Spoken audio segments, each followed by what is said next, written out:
बहुत समय पहले की बात है। एक ब्राह्मण के 7 पुत्र और एक पुत्री थी। नाम था करवा। वह बहुत सुंदर, धर्मनिष्ठ और पतिव्रता स्त्री थी। विवाह के बाद वह अपने पति के साथ सुखी जीवन जी रही थी।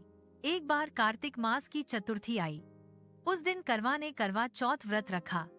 पति की लंबी आयु के लिए उसने अन्न और जल दोनों का त्याग किया। पूरे दिन वह पूजा पाठ में लगी रही और रात को चांद निकलने की प्रतीक्षा करने लगी।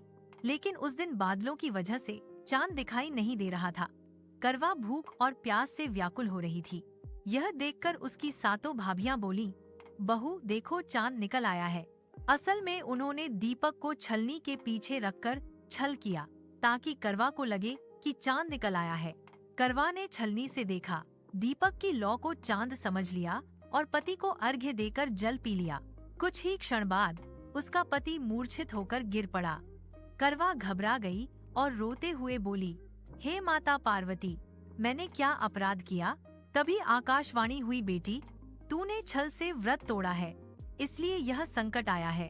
अब पूरे वर्ष श्रद्धा से तप कर और अगले करवा चौथ पर सच्चे मन से व्रत कर, तेरा पति पुनः जीवित हो जाएगा।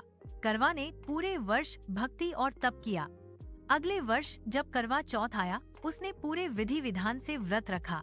रात को जब चांद निकला, उसने माता पार्वती का ध्यान करके सच्चे मन से अर्घ्य दिया।